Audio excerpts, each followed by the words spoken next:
नमस्कार प्रिय अभ्यर्थियों, आपका मेरे YouTube चैनल पर एक बार फिर से स्वागत है। आज 26 जनवरी है और हम अपना गणतंत्र दिवस मना रहे हैं और इस गणतंत्र दिवस की कुछ खास बातें हैं, कुछ महत्वपूर्ण बातें हैं जिसको जानना आपके लिए बहुत जरूरी है और ये आपके परीक्षा के उद्देश्य से भी, जो सामने आपकी जो प्रतियोगी परीक्षा है उसके उद्देश्य से भी काफी महत्वपूर्ण है। तो मैं कोशिश करता हूं आपको इसके विषय में सारी जानकारी देने की। आप इसको नोट करें, ध्यान दें, अच्छे से इसको अपने पास लिख करके रखें ताकि परीक्षा के लिए आपके लिए कारगर हो सके। प्रिय अभ्यर्थियों, एक चीज समझिए कि कोई व्यक्ति सभ्य तभी हो सकता है जब वो अनुशासित हो, और अनुशासन नियमों कानूनों की एक लंबी श्रृंखला का परिणाम होती है। मतलब जब नियम कानून होंगे जिनसे आप बंधे होंगे, आप तभी अनुशासित हो सकते हैं। जब हम स्वतंत्र होने वाले थे और स्वतंत्रता के पश्चात के भारत की परिकल्पना की जा रही थी कि स्वतंत्रता के पश्चात भारत कैसा होगा, तो भारत को सभ्य, उन्नतशील और कल्याणकारी बनाने के लिए, वेलफेयर बनाने के लिए एक अनुशासित राष्ट्र का निर्माण करना बहुत जरूरी था। और इसीलिए हमारे संविधान निर्माताओं ने एक कानून बनाया, एक मूलभूत विधि बनाई जिसे हम भारत का संविधान कहते हैं। और भारत के इस संविधान को 26 जनवरी 1950 को संपूर्ण रूप से लागू किया गया। इसी लागू किए जाने की तिथि यानी 26 जनवरी को हम प्रतिवर्ष गणतंत्र दिवस के रूप में सेलिब्रेट करते हैं। 26 जनवरी 2023 आज हम अपना गणतंत्र दिवस मना रहे हैं और इसकी कुछ प्रमुख बातें हमें ध्यान रखना बहुत जरूरी है। जैसे नंबर 1, ये भारत का 74वां 74th रिपब्लिक डे है। दूसरी खास बात, आप देखें कि जैसे हम कोई भी बहुत अच्छा काम करते हैं, हमारे कोई महत्वपूर्ण कार्य होते हैं, कोई शुभ कार्य अगर हम कर रहे हैं घर परिवार में, तो हमारी एक परंपरा है कि हम अपने जो करीबी मित्र होते हैं, रिश्तेदार होते हैं, उनको हम उसमें शामिल करते हैं। ठीक उसी तरीके से भारत के लिए सबसे महत्वपूर्ण इसके संविधान का लागू होना यानी हमारा गणतंत्र दिवस है। और गणतंत्र दिवस के अवसर पर भी हम विभिन्न देशों के, मित्र राष्ट्रों के जो प्रमुख नेता होते हैं, राष्ट्राध्यक्ष होते हैं, उनको बतौर मुख्य अतिथि बुलाने की परंपरा है। इस तरीके से गणतंत्र दिवस के समारोह पर विश्व के प्रमुख जो देश हैं, उन देशों के प्रमुख नेता भारत के गणतंत्र दिवस समारोह के मुख्य अतिथि के तौर पर भारत में आमंत्रित किए जाते हैं। पहली बात, जो मुख्य अतिथि होते हैं इनको आमंत्रित भारत के प्रधानमंत्री के द्वारा किया जाता है। वर्ष 1950 से ही भारत में यह परंपरा चली आ रही है आमंत्रित किए जाने की। जो सबसे पहला गणतंत्र दिवस था उसमें इंडोनेशिया के राष्ट्रपति जोसेफ सुकर्नो को आमंत्रित किया गया था। जब हम अभी 74वां गणतंत्र दिवस मना रहे हैं तो इस 74वें गणतंत्र दिवस के मुख्य अतिथि हैं जो इजिप्ट है, मिस्र, इसके राष्ट्रपति अब्देल फतेह अल सीसी। अब्देल फतेह अल सीसी जो है भारत के 74वें गणतंत्र दिवस के मुख्य अतिथि हैं। ये भारत में 24 से 26 जनवरी के प्रवास पर हैं। 24 तारीख को या 26 जनवरी मतलब आज तक ये भारत में रहेंगे। इसके पश्चात ये वापस अपने राष्ट्र लौट जाएंगे। खास बात यहां पर यह है कि इन्हें आमंत्रण अक्टूबर 2022 में माननीय प्रधानमंत्री जी के द्वारा भेजा गया और इस आमंत्रण को हमारे भारत के विदेश मंत्री श्री एस जयशंकर के माध्यम से भेजा गया था, जिसे स्वीकार किया उन्होंने और ये भारत आए हुए हैं हमारे मुख्य अतिथि के तौर पर।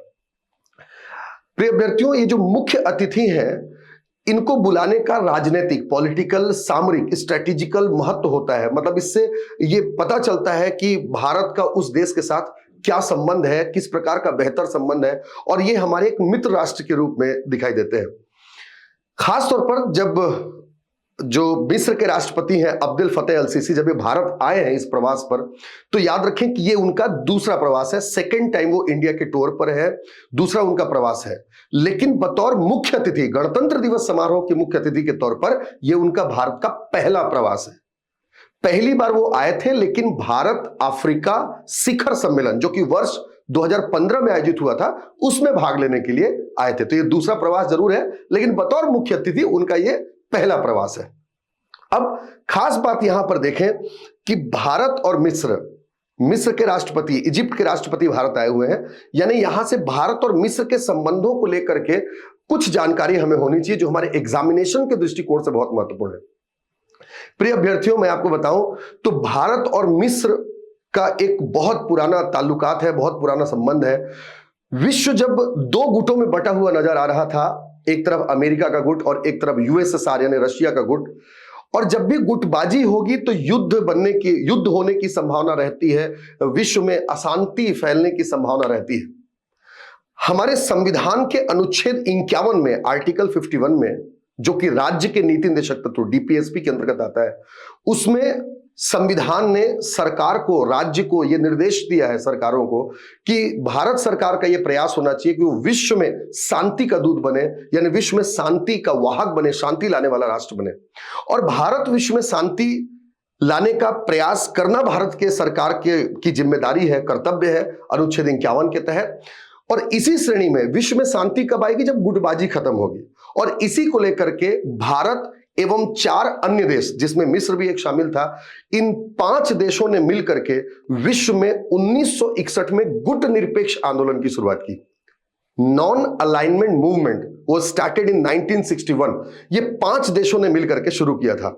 इन 5 देशों में एक भारत, इंडिया, दूसरा मिस्र यानी इजिप्ट, 2 राष्ट्रीय हो गए। इनके अलावा तीसरे थे इंडोनेशिया, तीसरा राष्ट्र था, चौथा युगोस्लाविया और 5वां था घाना। इन 5 देश के राष्ट्राध्यक्षों ने मिलकर के नॉन अलाइनमेंट मूवमेंट, मतलब जो गुट थे अमेरिका और जो आपका रशिया का जो गुट था, उस गुट को समाप्त करने का प्रयास किया।